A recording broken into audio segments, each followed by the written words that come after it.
In this video, Kat and I are going to tell you about the 8 main parts of speech.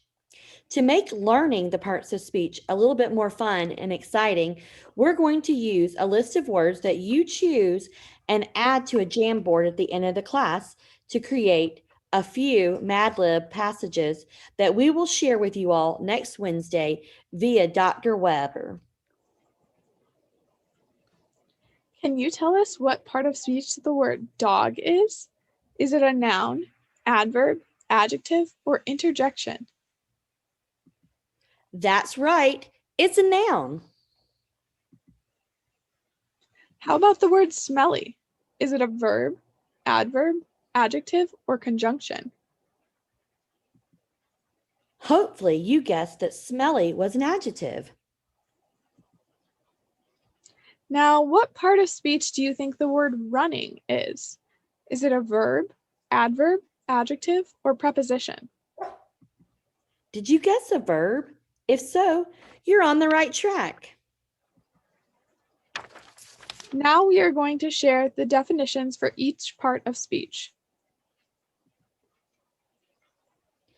A noun, as defined by Bronte College in California, is a word for a person, place, thing, or idea. Nouns are often used with an article, such as the, a, an, but not always. Proper nouns always start with a capital letter. Common nouns do not. Nouns can be singular or plural, concrete or abstract. Nouns show possession by adding apostrophe s, or if it's plural, an apostrophe. Nouns can function in different roles within a sentence. For example, a noun can be a subject, a direct object, an indirect object, a subject complement, or object of the preposition. Check out these examples of nouns and take a minute. Pause your screens or the video and walk around your room and find as many nouns that you can.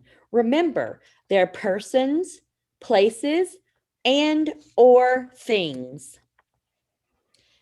How many can you find?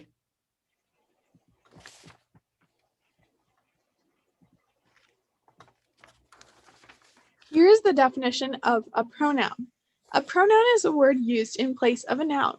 A pronoun is usually substituted for a specific noun, which is called its antecedent. Pronouns are further defined by type. We have personal pronouns that refer to specific people or things. Possessive pronouns indicate ownership. Reflexive pronouns are used to emphasize another noun or pronoun. And then subject and object pronouns introduce a subordinate clause. Pause the video and read through this pronoun list. Welcome back. Did you know all of the pronouns that were on the list? Next up is a verb. Did you know a verb in a sentence expresses action or being? There is a main verb and sometimes one or more helping verbs. A verb must agree with its subject in number. In other words, both need to be singular or both need to be plural. Verbs also take different forms to express tense. Verbs help to tell us about what's going on in life and definitely make sentences more fun. They also tell us whether the action or event happened in the past, present, or the future. The definition of an adjective is a word used to modify or describe a noun or a pronoun. It usually answers the question of which one, what kind, or how many. Articles a, and the are always classified as adjectives. Adjectives act as the fluff of the sentence because they help to add details about the person, place, or thing, always answering how many, which one, and what kind. Just a reminder that the articles a, and, the, those, and that always function as an adjective because they always answer the question, which one. Next up, we have the part of speech known as an adverb. Let's look at the definition. An adverb describes or modifies a verb, an adjective, or another adverb, but never a noun. It usually answers the questions of when, where, how, why, under what conditions, or to what degree. Adverbs often end with ly. Here are a few adverb hints. They usually end with the letters ly. Adverbs answer the questions when, where, how, why, under what condition, or to what degree. What do we call the words that seem to join a sentence together? That's right, a conjunction. Here is Butte College's definition. A conjunction joins words, phrases, or clauses and indicates the relationship between the elements joined. There are two main types of conjunctions. Coordinating conjunctions connect grammatically equal elements, for, and, nor, but, or, yet, and so. We often refer to the coordinating conjunctions as the fanboys, as seen in this picture.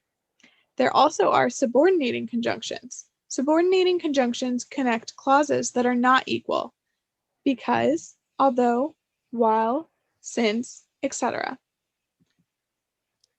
If you want to show emotions, we often use an interjection because an interjection is a word used to express emotion. It is often followed by an exclamation point. Here are a few examples.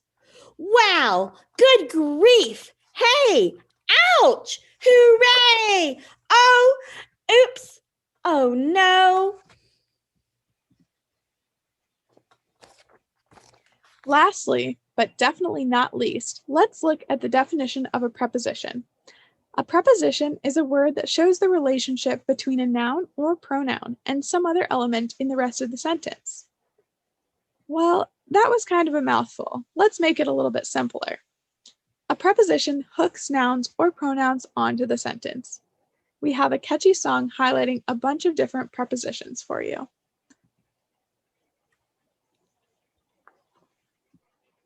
A board about a bubble cross against a long around, amid among after red, except for during down, behind, below, beneath, beside, between, before, beyond, by and from, off, on, over, up, until, unto, upon, under, underneath, since, up, like, near, pass, through, all through, with, within, without, instead, toward, inside, into, to.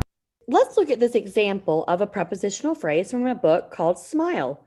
In this case, Smile is our mentor text. It's a book that was published in 2010 and written by Rihanna Tellemeier. Which words in the following sentence are prepositions and which words are part of the prepositional phrases? Okay, welcome class. I'm Mr. Douglas. Is everyone sitting in the right sections?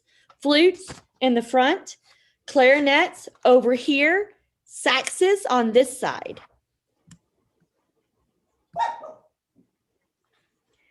Did you guess that the prepositions were in, over, and on? Because if so, you would be correct. And then if you said that the prepositional phrases were in the right sections, in front, over here, and on this side, you would also be correct.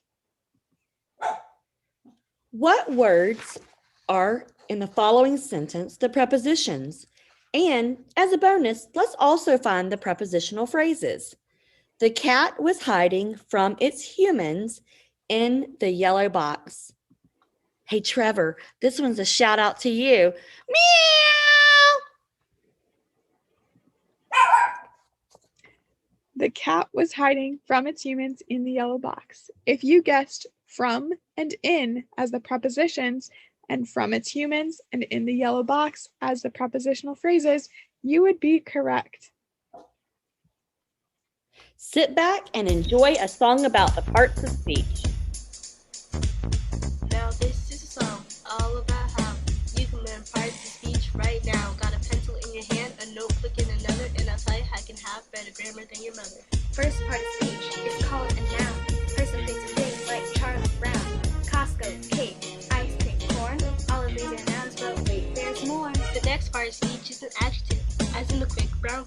little girls go on blocks. These describe a person, place, or thing, like pear, Edwards, big diamond ring. Next is interjections. Yo, what's up? Hey, she's drinking juice from a paper cup.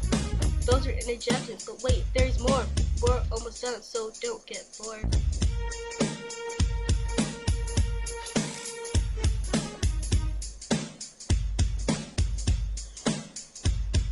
Conjunctions, they connect a sentence. Get the idea, let's get the next tense. Pronouns, he, it, she, them.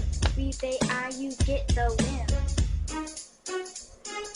Verbs, what you or what it's doing. The cow is moving and you are grooving. Clap your hands together if you know what I'm spewing. Adverbs, describe adjectives or verbs. I really want to watch some Phineas and Ferb. Finally, we're at the end of the bend. Prepositions, describe where and when. The 4-class carrot sat on top of the hen. You get that, Sage? Good, 'cause that's the end.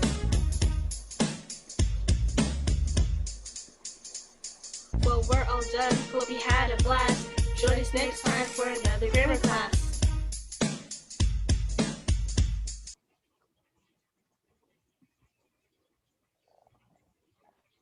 Please take a moment to fill out the Jamboard listed below in the YouTube video description so that we can make a Mad Lib to send out to you all next Wednesday via an email from Dr. Weber.